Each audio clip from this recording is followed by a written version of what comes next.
Sam Freedman is really one of the stars of nonfiction writing in the United States. But let me tell you a little bit about him. Before I do that, please turn off your phones, and if you would, please. And also, when we go to Q&A, if you can wait for the microphone to be brought to you, it'll make it easier for our video event. Sam is going to give a lecture tonight called "When Civil Rights Won the White House: Harry Truman, Hubert Humphrey, A. Philip Randolph, and the Breakthrough of 1948. Sam has a bachelor's degree in journalism and history from the University of Wisconsin in Madison. He was a staff reporter for the New York Times from 1981 through 87. And then he wrote a column for about 4 years, called On Education for the New York Times. And then later on, from 2006 to 2016, for a decade, wrote a column called On Religion for the New York Times. He's written 10 books, all of them just very, very carefully written and researched. One of them is called Small Victories: The Real World of a Teacher, Her Students, and Their High School. Another book, which was nominated for the Pulitzer Prize, called The Inheritance: How Three Families in America Moved from Roosevelt to Reagan and Beyond. He wrote a book called Jew vs. Jew, The Struggle for the Soul of American Jewry. Wrote a wonderful book, which I think all teachers of journalism should have their students read, called Letters to a Young Journalist. And then, kind of breaking form a little bit, but showing his versatility, he wrote a book called Breaking the Line: The Season in Black College Football That Transformed the Game and Changed the Course of Civil Rights. His most recent book, which is out there for sale, called Into the Bright Sunshine: Young Hubert Humphrey and the Fight for Civil Rights, is really a terrific book. I read it, invited him for a virtual event, which was really terrific. And I think, among other things, Sam rescues, in a way, in an important way, Hubert Humphrey from obscurity. I mean, I think he's one of the real giants of the 20th century political life, and we don't think very much of Humphrey. We think of him almost as kind of an afterthought. But Sam's lecture is going to explain to you why we all should think more about Hubert Humphrey. So Sam, please come forward.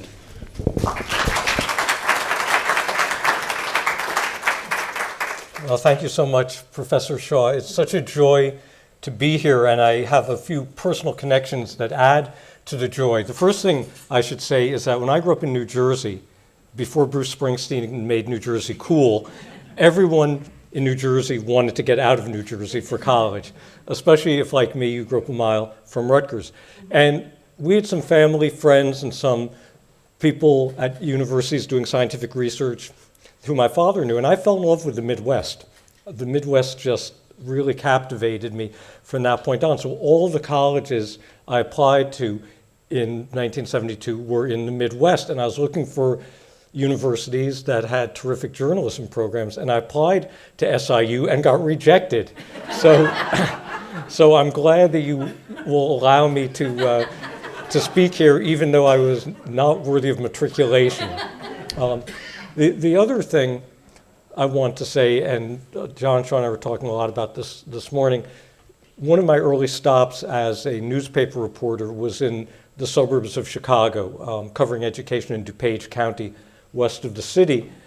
And it was on a publication that was felled by the recession of the early 1980s, but operated for about 10 years, called the Suburban Trib.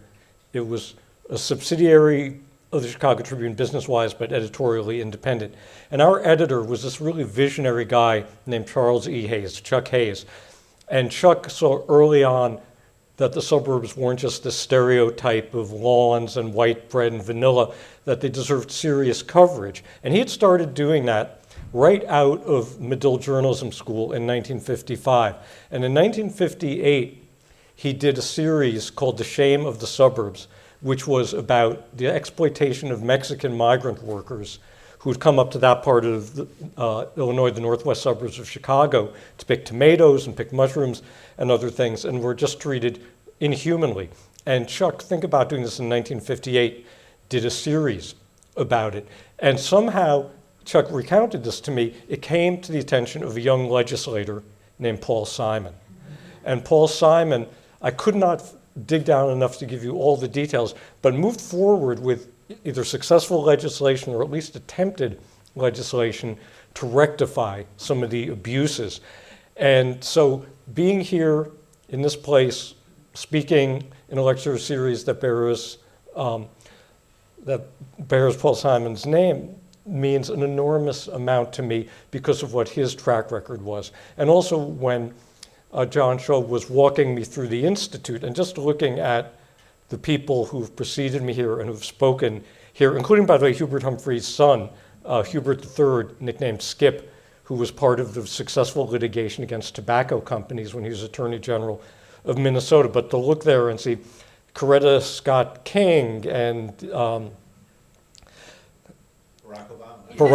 very, very young, a very boyish looking Barack Obama, and really in a poignant way, looking at all the people from both political parties and from a variety of political ideologies, to be reminded of something Paul Simon was all about, which was having across the aisle working across party lines to solve problems, doing it practically, doing it without venom and rancor, and walking those halls. It'd be wonderful to have a political culture that returns to that at some point. In any case, so for all those reasons, I'm delighted to be here with you. And, you know, if you know anything about the history of the civil rights movement, you know that this summer, in July, we had celebrated the 60th anniversary of the passage of the Civil Rights Act of 1964, which was the first of this trinity of major civil rights laws, the Voting Rights Act also and the Fair Housing Act, that were pushed through by Lyndon Johnson with Hubert Humphrey, first in the Senate and then as vice president, and of course with Dr. King's mass movement exerting righteous pressure from outside. And we know the story of what led up to that. We know about the March on Washington. We know about, again, this mass movement years in the making that made it an impossible issue to ignore. And I was just listening this morning to Lyndon Johnson's speech on signing the law, and it's extraordinary when he's talking about the moral cause that was. And it's good that we should celebrate this 60th anniversary, and it's good that we should remember that these things didn't come easily. I think sometimes younger people may look at these laws and think, well, what was so hard about putting through a public accommodations law or a fair housing law? Well, as I remember, this was preceded not only by the mass march, but by the Birmingham marches of the children with Bull Connors setting fire hoses and dogs on them, the assassination of Medgar Evers, the terrorist bombing of 16th Street Baptist Church in Birmingham, which killed the 4 little girls. So people really paid with their lives and put their lives on the line, even if they kept their lives, in order to get those laws passed.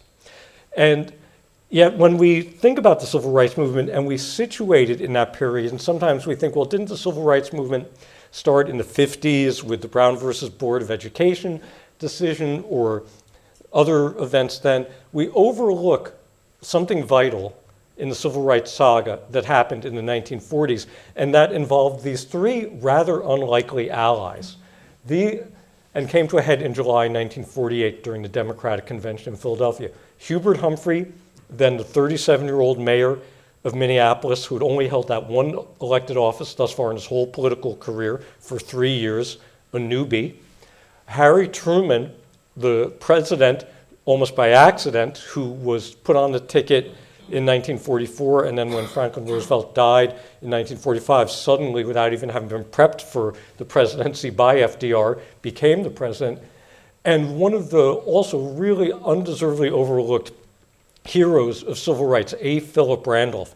A. Philip Randolph, if you don't know, was the president of the leading black labor union of that time, the Brotherhood of Sleeping Car Porters. And to be a sleeping car porter, that was a black middle class job. It was a really good job to have. And Randolph also was the person who went toe-to-toe with Franklin Roosevelt in the early 1940s and said, we're going to have a mass march of black Americans on Washington if you don't at least desegregate the defense plants that are producing the arms, the arsenal of democracy, as FDR called it, for the war against fascism.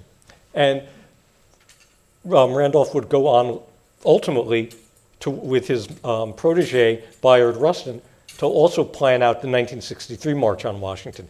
The one in 1940 or 41 never happened because FDR buckled into him, caved into him in a good cause. But of course, 1963, that was Randolph's doing. And if you ever see the placards that people are wearing that says marching for jobs and freedom, that was very much a Randolph kind of slogan because he thought not only about legal equality, but he also thought, being the labor union guy he was, about economic equality. Anyway, and so this is the trip I want to take us to back in 1948. And the first thing to say is that even if the triumvirate of Truman and Randolph and Humphrey is unlikely, certainly the single most unexpected person in it would have been Harry Truman. Harry Truman, as you know, in this part of the country, because you're not all that far away, a couple hundred miles away, was from a border state, Missouri, which had been a slave state. He had forebears who had been Confederate soldiers, who had enslaved black people, and he had never shown any particular affinity for civil rights prior to becoming president, or even initially after taking office. And it's also important not to castigate him for that or to exceptionalize him, because actually one of the marks against Franklin Roosevelt in the historical record is that as valiant a leader as Franklin Roosevelt was, guiding the country optimistically through the Great Depression, the commander-in-chief during World War II, his fatal, or not fatal, but his glaring flaw was the alliance he made with the Southern segregationist wing of the party. And I'll just add for the younger people here, this was a period when the Democratic Party in the South was the party of segregation. And FDR had made an agreement with them election after election that I'll let you have Jim Crow if you'll give me your votes. I'll get your electoral votes on election day, and Southern people in Congress had really important committee positions. If any of you have read Robert Caro's book, Master of the Senate, about LBJ, you know about the power they wielded there.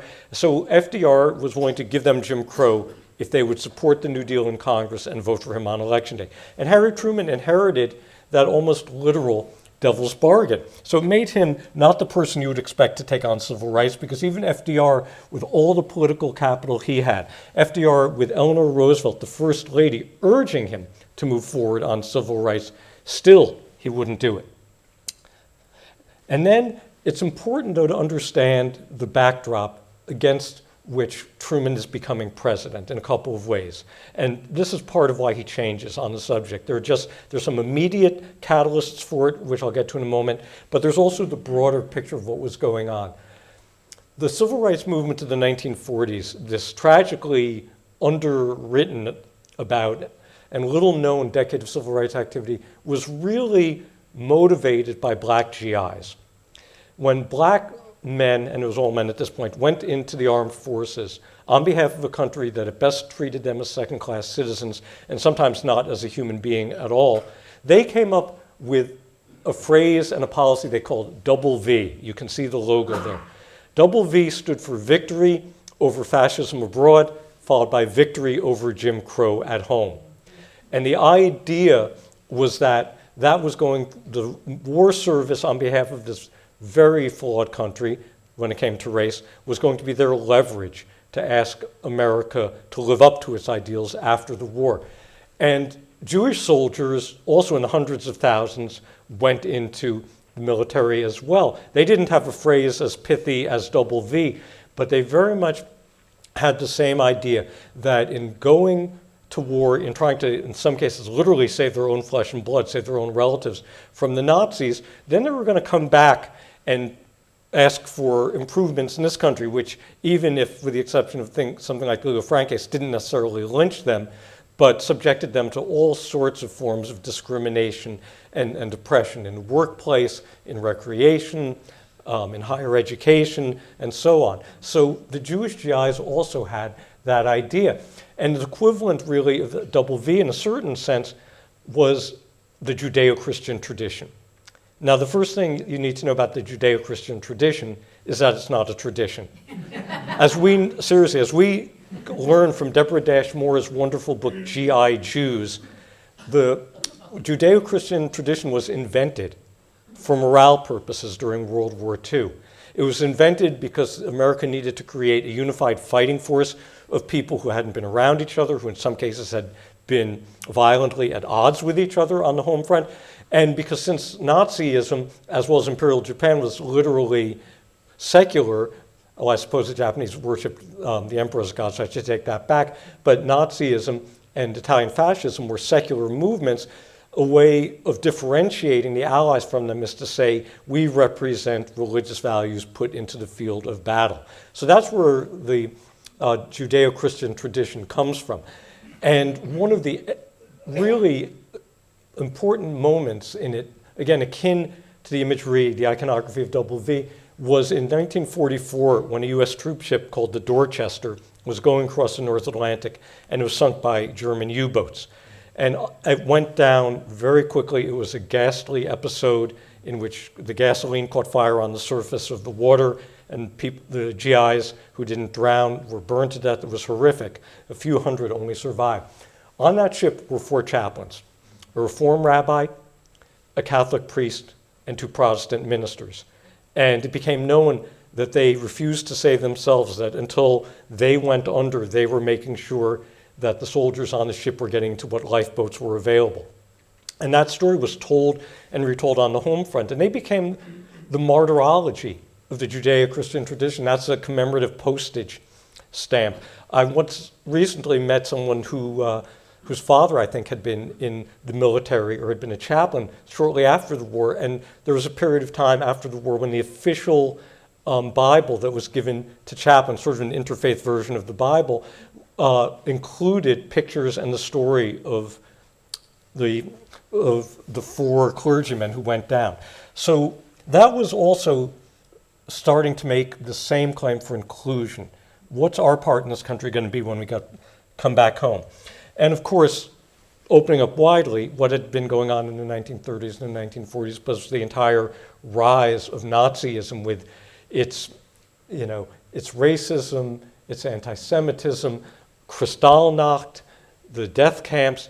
And by the time we get towards the end of the war and Harry Truman is newly installed as president, word of the death camps, word of the Holocaust, a term that wasn't even in use then, by the way, is getting to the home front.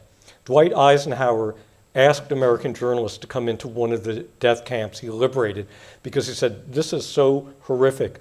People on the home front will think we made it up. They'll think we exaggerated it. They have to see what actually took place. And so you would go to the movies in the spring or summer of 1945, and before your feature film, you might see a newsreel with the corpses and the haggard survivors. And so that was also affecting the whole climate and raising, again, this pressing question of what is America going to do with its victory in the war? What is it going to do as the only superpower since the Soviet Union had suffered so egregiously, 20 million dead and entire chunks of the country destroyed? So what was the one superpower going to do about its own imperfections, since it was all powerful in the world at this time? Well, in spite of the fact that black GIs went to war and thought they would cash in the first V for the second V, when they came back, the opposite was true. There were a series of attacks on black GIs, especially if they were wearing uniforms, when they would have the temerity to register to vote, to go through the front door of a restaurant, or in the case of this man, Army Sergeant Isaac Woodard, refused to sit in the back of an interstate bus. And when he got off the bus in a South Carolina town, and the word had somehow reached the sheriff there that there was this uppity Negro soldier, they wouldn't have said Negro, of course, on the bus, the sheriff arrested him, put him in a cell, and with his billy club gouged out Isaac Woodard's eyes. The incredible thing about Woodard is that instead of being broken by that, he came out of that insistent on speaking about civil rights, and particularly the desegregation of the armed forces, which still had not happened. And the NAACP brought his case to the attention of Orson Welles. Orson Welles did a radio drama about it, which was played from coast to coast, and Isaac Woodard went all around the country speaking about what he had endured. And one of the people who knew very well about Woodard's case was the executive secretary of the NAACP, a man named Walter White, who for some reason already, and I don't know it, had a relationship with Harry Truman. He could get to Truman. And it was Walter White who brought this case to Harry Truman's attention. And Harry Truman, hitherto disinterested in civil rights and even fearful of it in an electoral campaign, just could not tolerate the idea of a war veteran, a black war veteran, being blinded. And instantly, Truman completely changed where he'd been on civil rights. It's really astonishing. This is in 1946 and 1947. I'm going to read you a little bit of what he said in some of these remarkable speeches that he was giving. He appointed a whole, he appointed a presidential commission to study civil rights. They issued this really bold report called To Secure These Rights, which laid out a really thoroughgoing civil rights agenda: anti-lynching law, desegregating the military, fair housing. He spoke, as you can see here, to the NAACP from the steps of the Lincoln Memorial, first American president to address the NAACP.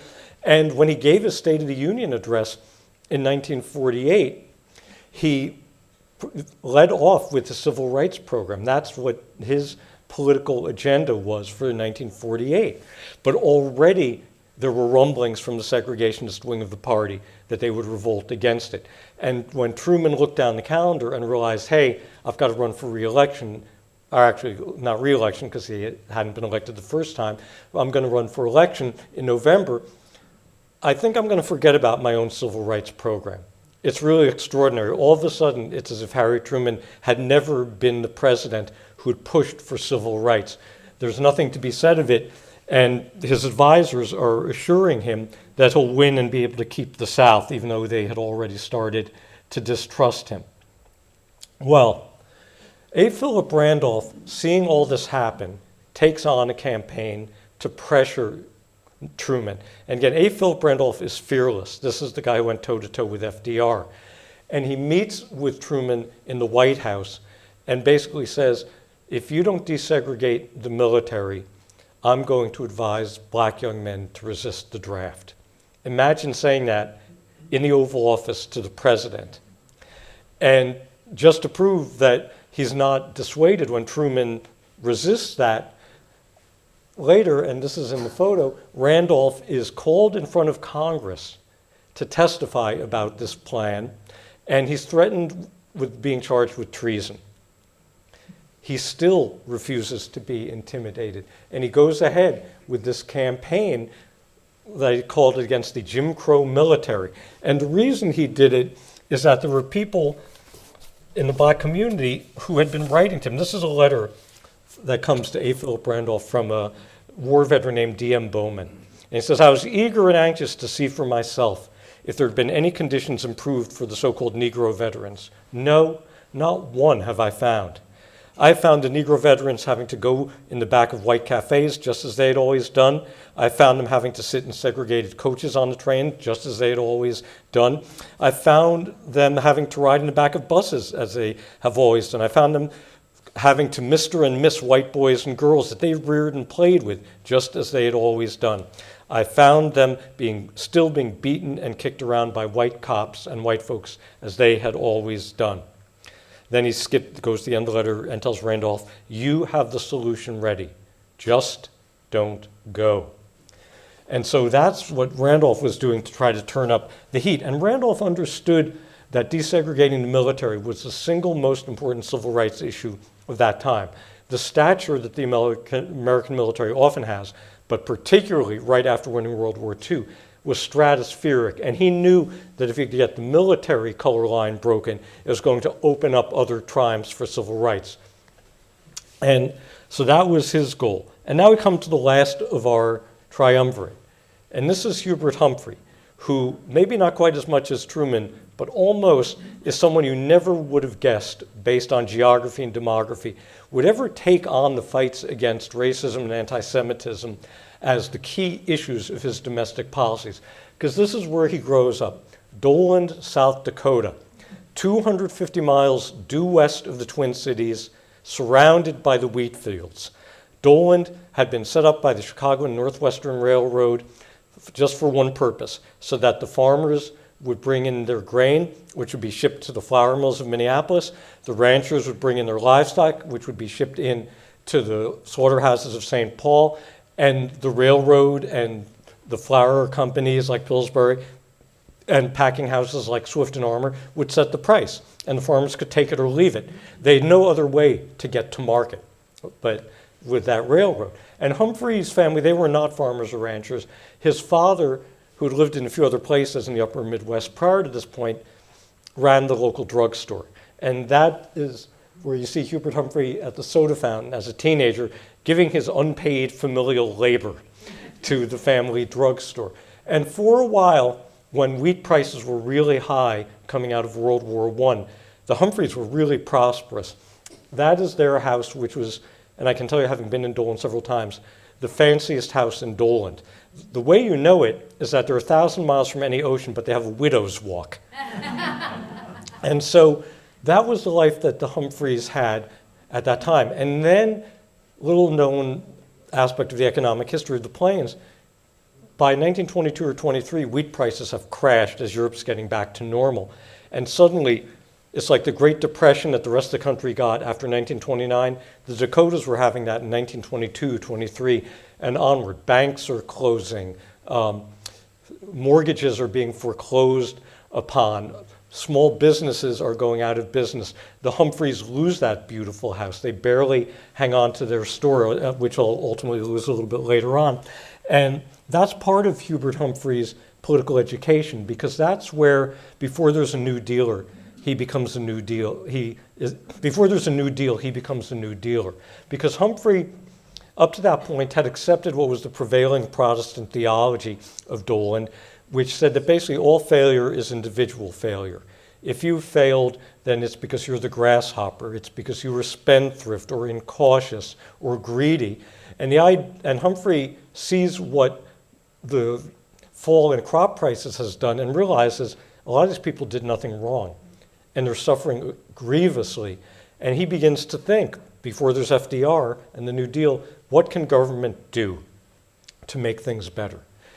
So the other thing that happens that's vitally important in Humphrey's childhood out in Doland is one day when he's 11 years old in 1922, within months of the time his family loses their home, and he's been introduced into economic calamity, he meets black people for the first time in his life. Now, Doland was an incredibly insular and parochial place, almost entirely Protestant, of Northern European and British Isles extraction. A minority group out there was a town of French-Canadian Catholics 10 miles away, and the Ku Klux Klan would regularly burn crosses outside the Catholic town to keep them in their place. But all of a sudden, in August of 1922, finally, Doland is getting a gravel road. This is a huge big deal, because finally, the power of the railroad companies and the mills and the slaughterhouses will be broken at least a little bit, because there'll be another way to get your goods to market. And finally, the isolation of those long winters and muddy springs when the dirt roads were impassable would be relieved. So this is a big, big deal in Doland. And remarkably, the contractor doing the job out of Omaha, Nebraska, hires a black-owned company as a subcontractor to literally spread the gravel, scrape the dirt, lay it flat, put down the gravel. And that company, led by the Shipman brothers in that photo, is on the outskirts of town with that antiquated equipment when Hubert Humphrey, very much inspired by his father's liberalism and his father's admonition that you shouldn't judge anyone, that if you treat people like dogs, don't be surprised if you get bit, Hubert Humphrey goes out to introduce himself to the Shipman brothers road crew. And he befriends them. And for the week or so that's left on their job, he's there every day. And on Saturday night, when the job is done, they have their pay envelopes and they go into downtown Doland, because it's the one night the stores are open late, to shop before moving on. They see Hubert Humphrey doing his side hustle, not a term that was in use then, his side hustle, which is selling out-of-town Sunday newspapers. And they buy a whole bunch of extra newspapers so Humphrey will make some money. And they take him into the pool hall, which, even though Doland is a dry town, is, kind of excitingly, tantalizingly transgressive. And they let him hang around while they shoot pool, and they buy him bottles of strawberry pop. And then they're gone to a job in Iowa soon after. But Humphrey never forgets this. Humphrey talks about this decades later when he's dictating audio tapes that'll become his autobiography. Very little of this made it into the finished autobiography, but there was enough there that I was able to follow the breadcrumbs from that point on. And look, it would be a great world if all you had to do was befriend some black workers when you're 11, and that would make you forward-thinking and tolerant and equality-minded for the rest of your life. But we know it doesn't work that way. But for Humphrey, this did say something really important about his temperament. And meanwhile, when Humphrey goes off to college, he manages to stay about a year and a half before the Depression makes it impossible for his family to keep them there. He's going to a city, he doesn't know this yet, but he's going to a city that's notorious for its racism and anti-Semitism. Now, forget everything you think you know about blue Minneapolis. Minneapolis, in the early part of the 20th century, really till Humphrey becomes mayor, is nationally notorious for its intolerance.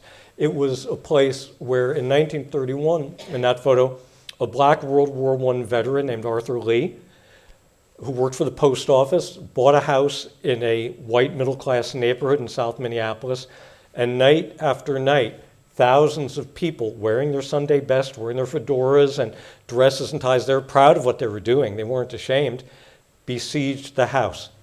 They killed the Lee family's dog, they vandalized the house. Lee's daughter, when the school year started, needed a police escort to go to kindergarten.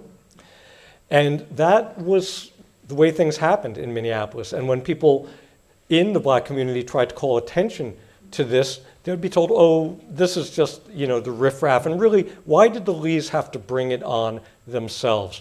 I read recollections by people who considered themselves great liberals in Minnesota, members of the Farmer Labor Party, saying, look, we don't lynch them here. They can vote here. They can work here, of course, only in low-level service jobs, but that was left out. So why can't they just keep to themselves? Why do they have to stir up trouble? And then on the anti-Semitism front, you had that crowd of people in logo gear there. That's not a company bowling team. That's the Silver Legion, better known as the Silver Shirts. The Silver Shirts, founded by Claude Pelly, was explicitly modeled on Hitler's paramilitaries, the Brown Shirts. Their formal name was the Silver Legion, hence the L on their shirts. And the Silver Shirts found a real welcome in Minneapolis. They had many meetings in Minneapolis, and meetings would be attended not only by people who were suffering financially and looking for someone to blame, and okay, let's blame the Jews. The president of the Board of Ed went to those meetings. The president of the Industrial Association went to those meetings. Doctors, ministers, lawyers, dentists, teachers went to those meetings. And speaking of ministers, the person who set the theological tone in Minneapolis was that man, William Bell Riley. William Bell Riley, who deserves a biography of his own, is the most important fundamentalist clergyman in the United States between the death of his mentor, William Jennings Bryan, and Riley mentoring Billy Graham. So in like the 30 years roughly, or 25 years in between, Riley is the most important fundamentalist in the entire country. In fact, a little factoid, maybe this will come up in a trivia game at a bar sometime and you'll get a free drink. It was William Bell Riley, who was obsessed with the teaching of evolution, who went to William Jennings Bryan and said, hey, there's this evolution trial down in Tennessee. You should go and take that case. And it was at Riley's behest that William Jennings Bryan took the case, then to die there. And so Riley then had a dilemma, because knocking evolution out of school curricula, that had been his number one issue. And it looked like after the Scopes trial, public opinion had shifted way against it. So he turns to his next issue. And Riley had two holy books. And one of them is, of course, the Bible. And the other is a book called The Protocols of the Elders of Zion, which was a forgery that came out of Tsarist Russia that purported to show the Jewish conspiracy to run the world. And Riley preached about this and wrote about it repeatedly. And he was a treacherous person to do it, because you see the photo, this is someone who's very well turned out. This is someone who is well read, who cited Plato and George Bernard Shaw and other thinkers in his sermons. He was an institution builder who started a college and a missionary training institute and a publishing house. He wasn't some, as they say, jackleg preacher just spouting off in a storefront church or a street corner. And this is the kind of thing he would say. This is from one of his sermons. Fact number one, the Jew fingerprints of the protocols are in every nation on earth. Fact number two, the representatives of this race are at the elbow of every great ruler on earth, dictating national policies. The protocols present a definite plan to have every movement that would stall the political maneuvers of Jewry labeled, and he uses air quotes, persecution, in order to blind the soft-hearted Gentile nation until the communist coup is accomplished. This was regular oratory and rhetoric and sermonizing, homiletics from William Bell Riley. And then, of course, the hero of Minneapolis, as for much of the nation, was the aviator Charles Lindbergh. And Charles Lindbergh was the approvable popular public face of the America First Committee. These terms that we hear in our political rhetoric now, a lot of them were framed in this period of the 30s and 40s.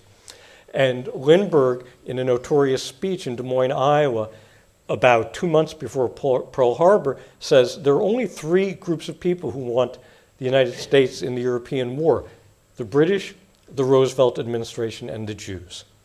And again, to have someone of Lindbergh's popularity, this hero, saying that, had a huge impact. Well, I'm going to cut to the chase here a little bit because there's a lot more to say about Humphrey's mayoral runs and his mayoralty, and maybe some of that will come up in the Q&A. But Hubert Humphrey comes back to Minneapolis in 1940. He has had a year of graduate school, very importantly, in LSU, in Baton Rouge, Louisiana State. That's where, for the first time, he lives in a Jim Crow society. It's also where he happens to study with an exiled, 1/8 Jewish professor, Rudolph Eberle, who becomes a huge influence on Humphrey's thinking. And when Humphrey comes back to Minneapolis, now he sees what had been hiding in plain sight all along. All the hatred that he had been oblivious to when he was going to college in 2 periods of 2 years of peace, broken by 5 years at home helping his family survive, he hadn't noticed it then. He came back, and thanks to Eberle and Baton Rouge, he had the glasses to see it, what was there. And he immediately plunges into public life, initially with a worker education job with the WPA, then doing war mobilization, basically building up morale on the home front when the war starts. And in the course of that, he realizes, against the backdrop of what we were talking about before, that his issue is going to be taking on race hate and taking on Jew hatred, and for that matter also the bigotry that was rampant in Minneapolis against Catholics and against the population of Nisei Japanese, who, another interesting little factoid, they were code breakers. A lot of Japanese who were in internment camps under FDR's order were given the chance to get out of the camp if they would come to Fort Snelling in Minneapolis and work on breaking the Japanese code. So those people who were serving the war effort were also subject to tremendous bigotry. And Humphrey realizes this is his issue. This is his cause. And he comes under the great influence of a black newspaper publisher named Cecil Newman and a Jewish lawyer who's basically doing intelligence gathering on hate groups named Sam Shiner. And they teach Humphrey about Minneapolis, but what Humphrey gives them is political power. They had never had access to power before. There'd be the occasional sympathetic Gentile or sympathetic white, but people who were themselves cut out of power.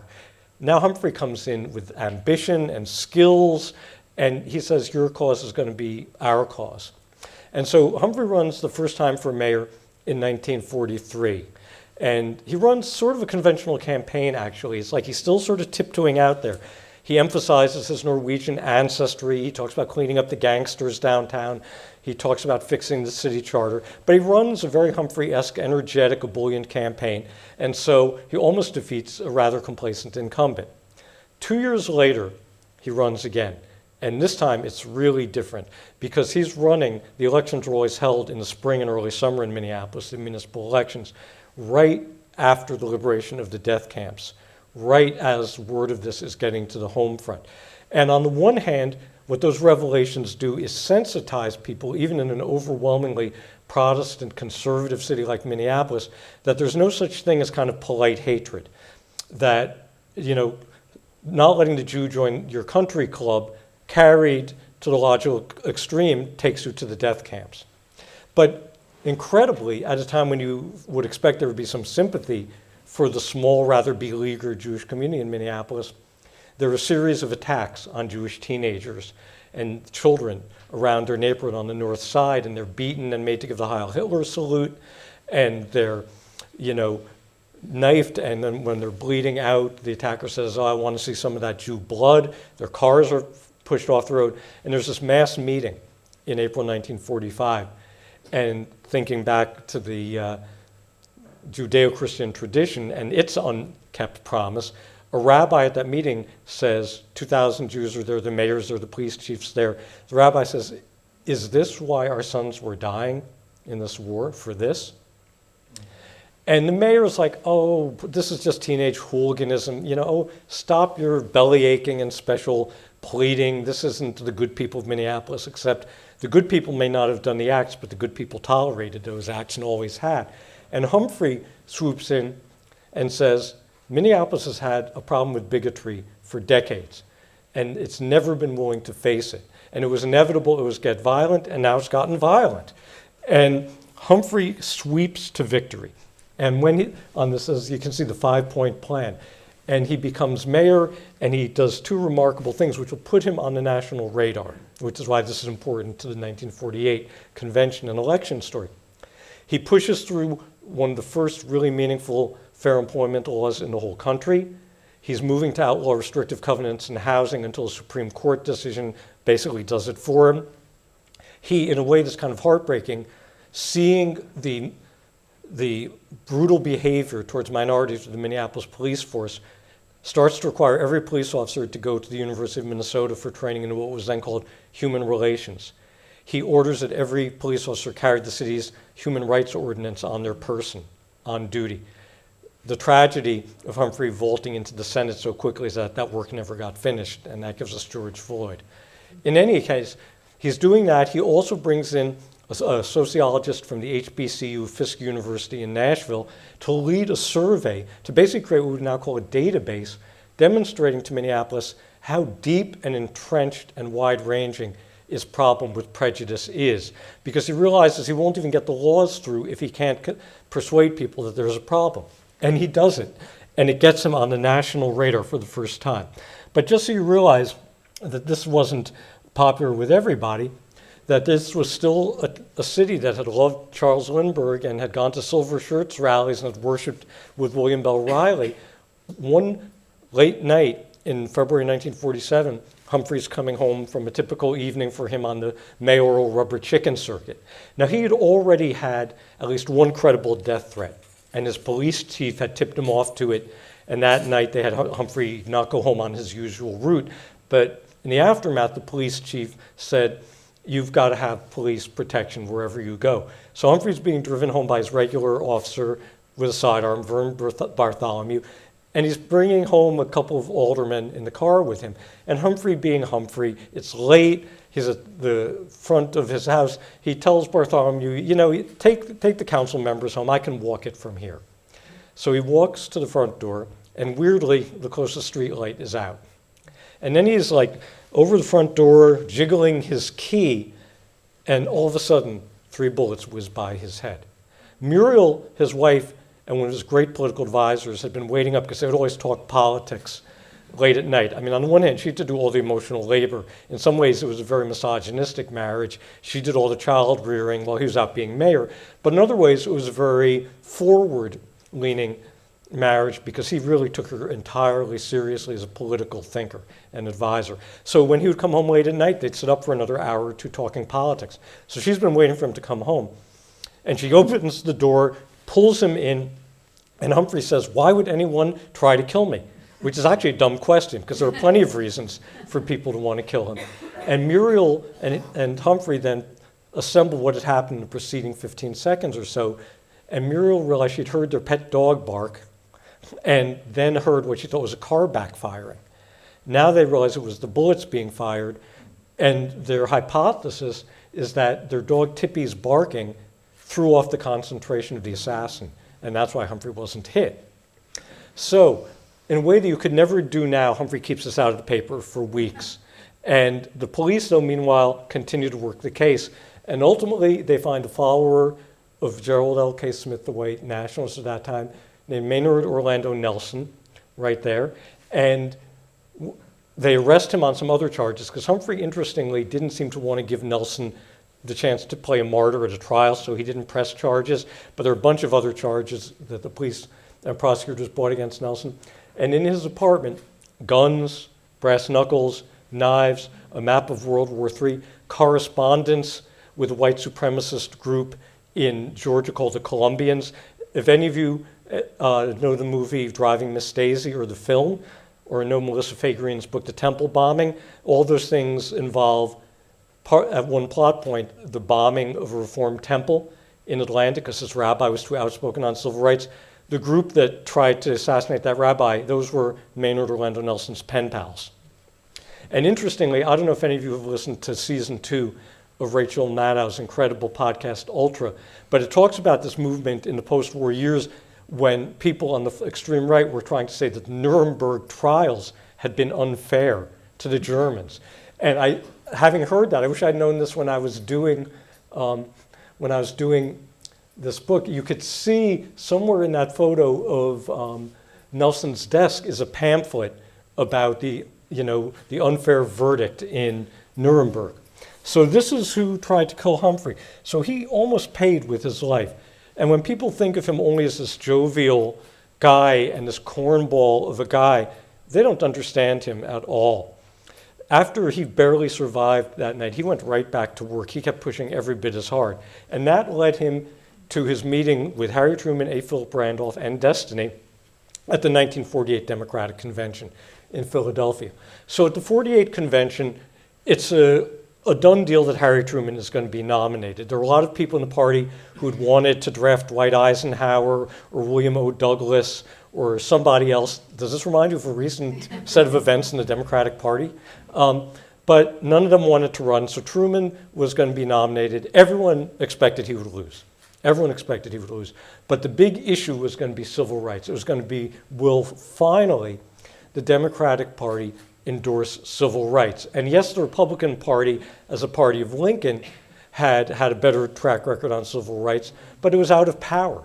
This is the height of the New Deal coalition. If the Democratic Party isn't going to push for civil rights, there will be no civil rights laws passed in this country. And so at the convention, you have basically 4 stakeholders.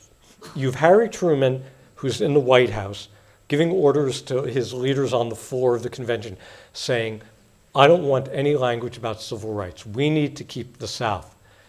And when he hears about the effort to get a civil rights plank, he refers to it as a crackpot plank. And when he hears about what Humphrey and others with Humphrey are doing, he calls them crackpots. That's in Truman's diaries.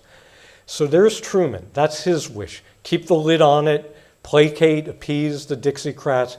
Then you have the Dixiecrats themselves, the Southern segregationists, led by Fielding Wright, the governor of Mississippi, who actually created that party, and above him Strom Thurmond of South Carolina, who became his presidential nominee. And the Dixiecrats have been spoiling for this fight since Truman had started to speak about civil rights in 1946 and 1947. And they have made it clear, if there's word one about civil rights in the plank, we're leaving. We're so serious about that, we've already reserved railroad coaches. They're in the train yard in Philadelphia ready to take us to Birmingham, Alabama, to have the convention of what they call the States' Rights Democratic Party, colloquially known as the Dixiecrats.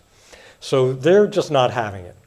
Then you have A. Philip Randolph, the amazing A. Philip Randolph, the fearless, indomitable A. Philip Randolph, who's outside the convention hall every day leading protest marches. That's him with a very elegant suit and spats holding the sign that says, prison is better than Jim Crow army service.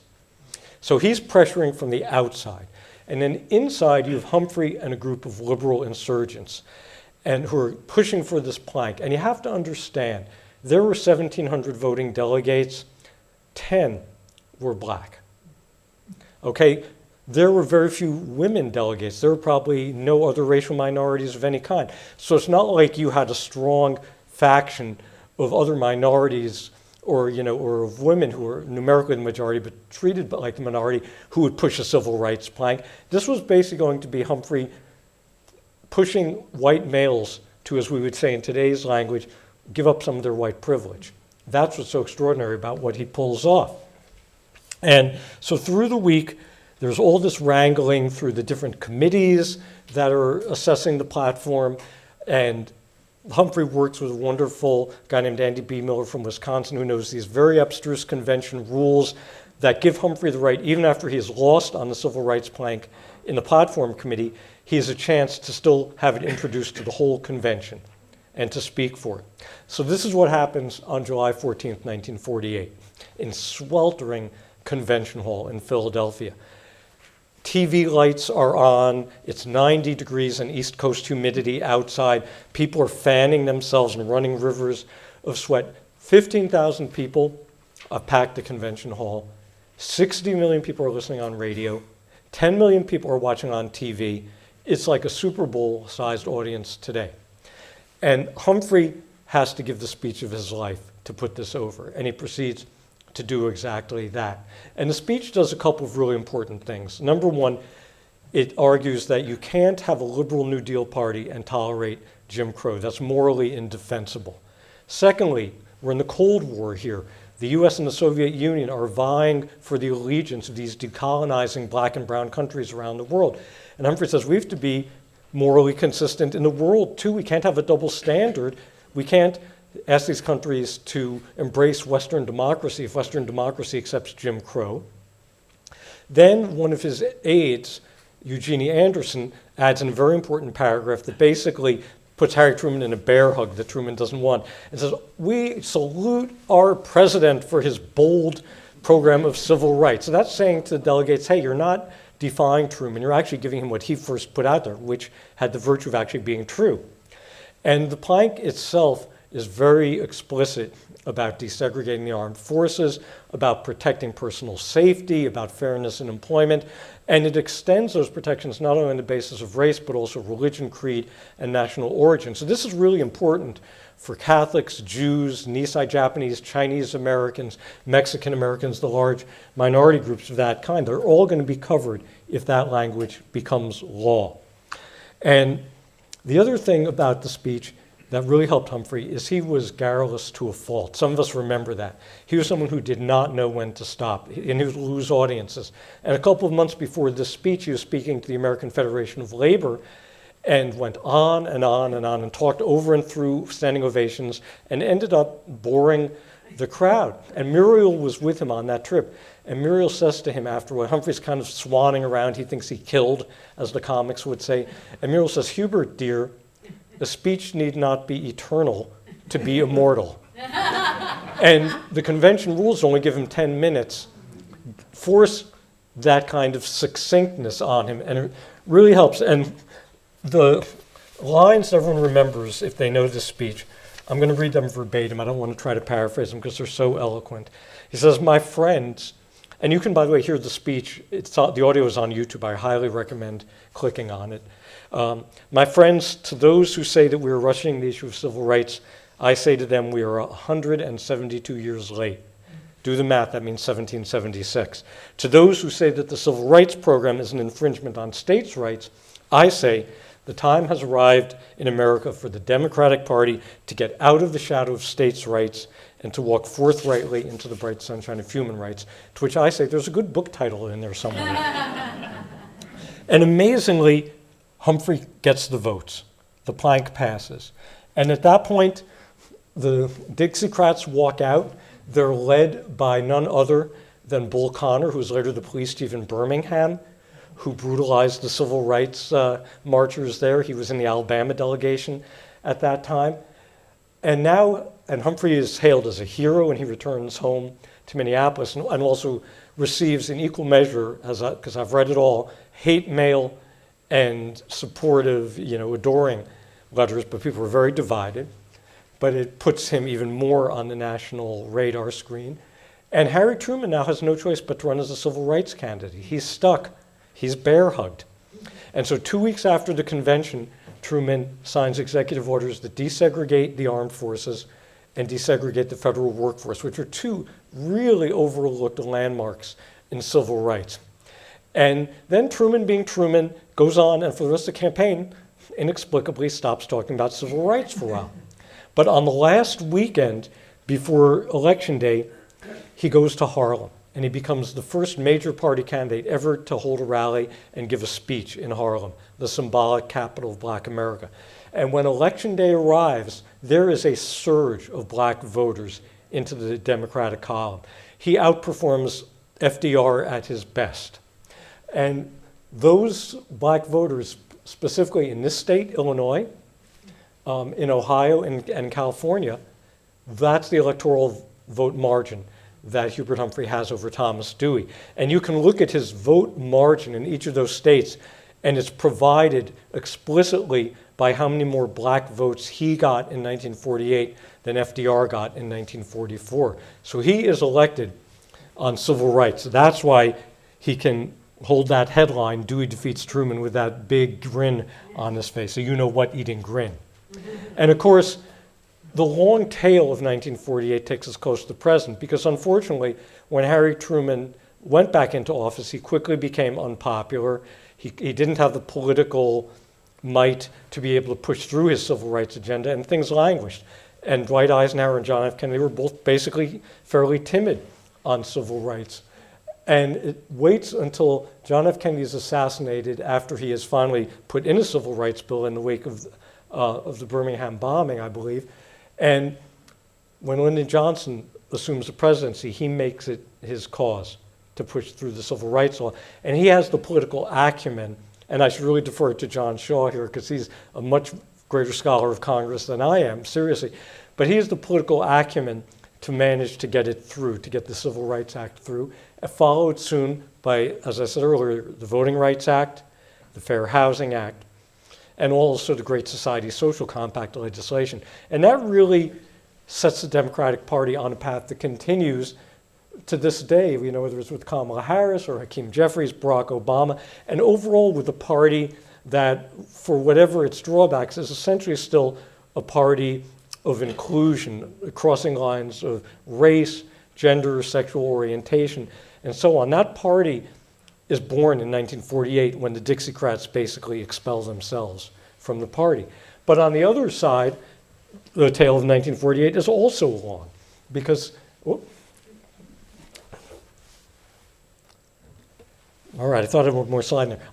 I'll tell you without the visual. On the other side, the tale is also long because when the Dixiecrats take their walk out of the convention hall in 1948, that is the first step to becoming Goldwater Republicans, Nixon Republicans, Reagan Republicans, and ultimately Trump and MAGA Republicans. And the fact that this Republican Party in the South now is no longer the party of Lincoln and emancipation, but the party of, well, you'll come up with your own word for it, that's also a direct outgrowth of 1948. And so for all those reasons, these events that have tended to slip out of our consciousness are essential to understanding the political world we've been in and the political world we're in right now. And the election that we're heading into is one more example of everything that can be at stake, just as it was in Philadelphia in July of 48, just as it was at polling places all around the country in November of 48. So with that, I thank you for your time and attention. And take some questions, Dale. I'd be happy to take some questions, and I'll also be out there to sign books after. I'm Dale Coleman, and I'm wondering, like the Dickens... I think you're going to bring a mic. I'm Dale Coleman. I think I'm better. Okay. Is that working? I'm wondering, like the Dickens, what year you graduated from Madison. 1977. I graduated in 1976. I just like that. Yeah, I do too. I like SIU very much, but I like that from those days. And I like the fact, did you ever meet Manfred Swarzensky? No. He was the great rabbi there who had, it's going on for you. No, that was a period of my Jewish life when I was not observant. So that changed later, but I probably kept a very big distance from synagogues and rabbis at that time in my life. Anyway. I'm sorry to say. I wanted to make an addition to what you said, and actually, Please. an addition, it's just not working. Yeah, go ahead. I wanted to make an addition to what was said also to a woman who spoke to us, who was a secretary of the Senate. Historian? Senate historian. Yes. She got a couple of things wrong, and with you, you didn't, but you got, yeah, I know. I'm from Madison. She said that the key person was Michael Mansfield, the new Senate leader after Johnson became president. And that was brand new to me. I'd never Well, that read. Mansfield certainly would have had to whip votes and bring votes together for the Voting Rights Act in '65 and the Fair Housing Act. But in '64, Humphrey was in the Senate, and Humphrey was the leading senator associated with civil rights. And not only did he whip, which means gather, the Democratic votes, and remember, they had 51 votes to pass the law. That was the easy part. They needed 67 votes to close off the filibuster. That was the hard part.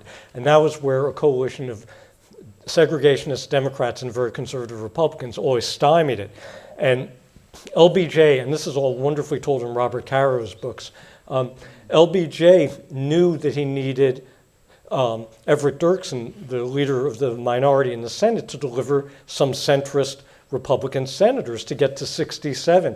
And he said to Humphrey, basically, look, Everett Dirksen is this vainglorious windbag. The way we can get him to bring the votes is if he thinks he's the hero. So I want you to downplay everything you're doing, Hubert, and let Dirksen take credit for things he did or never did. As long as he...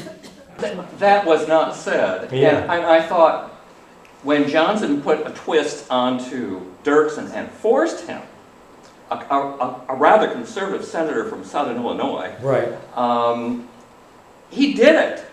And I've noticed, because I'm kind of enjoy as a geek votes in the Senate, I noticed that proportionately, he was able to get proportionately more Republicans to vote for both acts than there were among the Democrats. So he was really key. That could very well be true. Look, you had Republicans like Jacob Javits from New York, Yes. who was a bona fide liberal, not just, and there were moderates like Roman Ruska from Nebraska, who Johnson put enormous attention on. And, you know, this is Johnson's incredible guile. I mean that in a positive way. He knew that Ruska was a very committed Catholic, and he got, I think it was the Archbishop of Omaha, to talk to Ruska about how civil rights law was consistent with Catholic social teaching.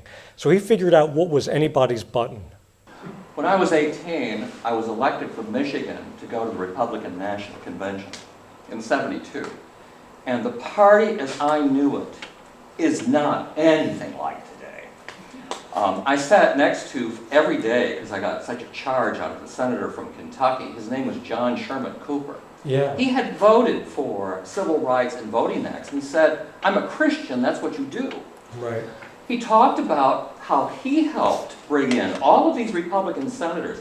His colleague from Kentucky was Thurston Morton. He also voted for it. Right. Well, Kentucky always was interesting as a border state that kept slavery but had not joined the Confederacy, so it's always had this ambiguous identity. It fascinates me what Johnson, who had worked with Eisenhower, did in this case too. Yeah. And I'll stop there. Okay. Yes. Are we at sideline?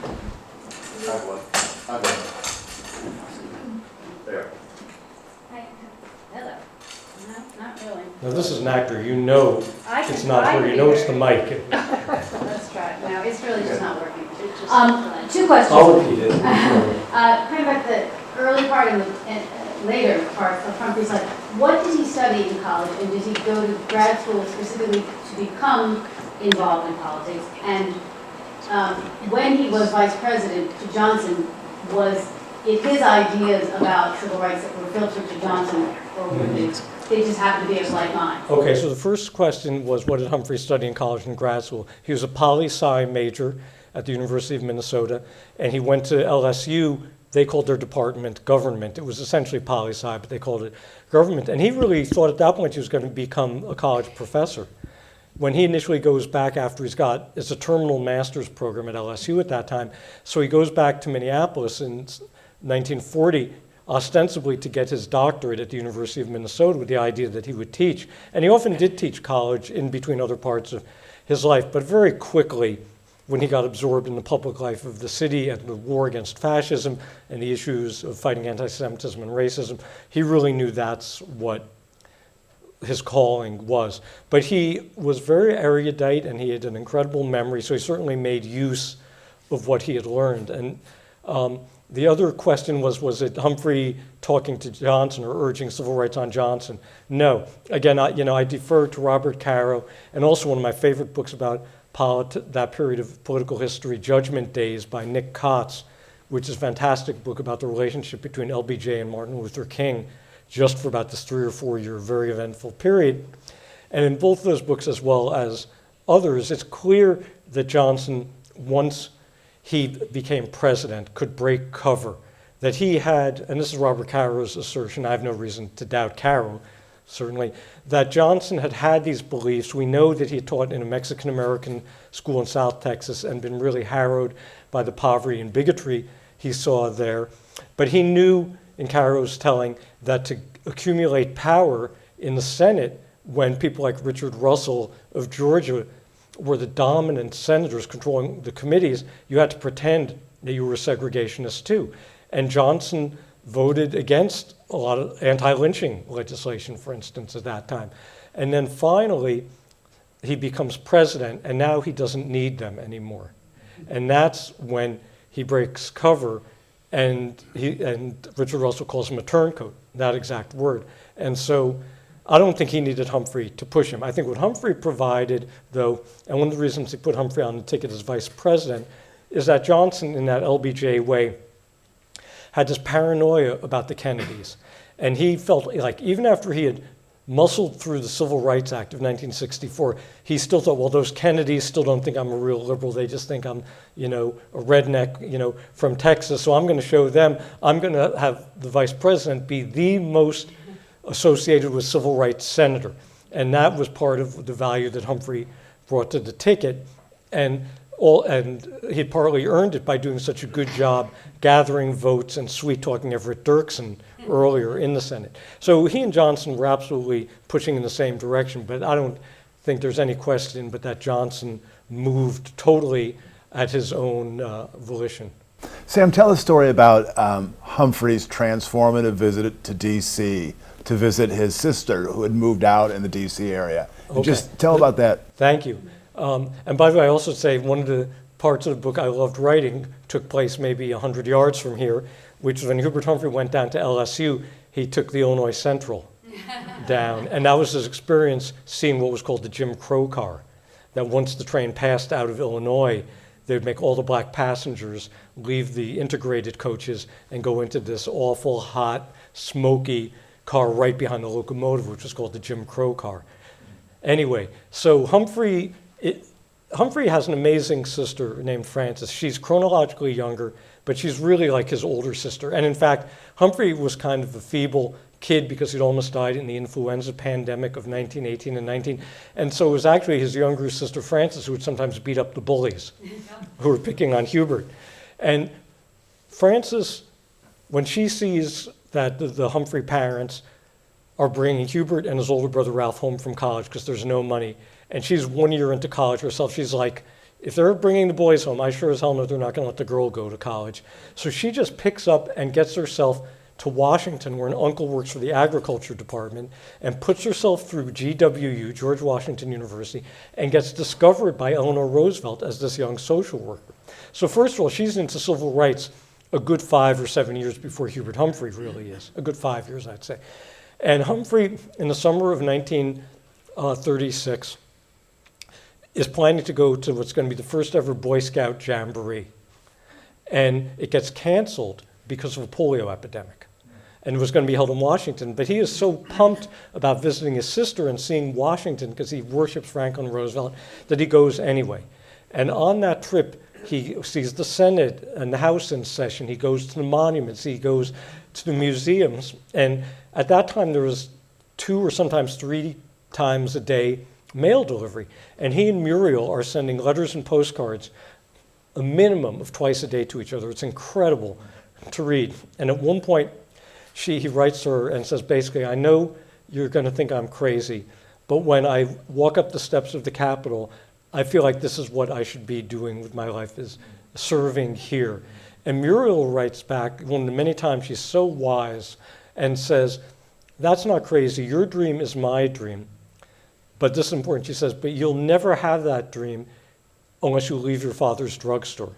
Because Hubert Humphrey was loyal to a fault, and his father was someone who had political ambitions, mostly on a fantasy level, frankly, of his own, and wanted Hubert to basically be his, his campaign worker. And Muriel saw this, and Muriel's the one who pushes him to finally break free and go back to the University of Minnesota. So Francis lights him on fire about public service and civil rights on that trip, and then Muriel, even though it takes Humphrey a year to act on it, tells him the hard truth that he needed to hear, which is that you've got to leave your father. He can find another pharmacist. And absent that, run the alt history counterfactual on that one. Maybe one other question? Anyone? Well, Sam, thank you so much. It's an amazing lecture. And I would highly recommend this book, which I've read and underlined about half of it. And it's for sale if anyone is interested out back. And Sam, I'm sure, would be delighted to sign. I would be delighted to sign. Thank you, John Shaw. Thank you, SIU. This was even better maybe than getting admitted. And thank you, the legacy of Paul Simon. Okay, great. Thank you.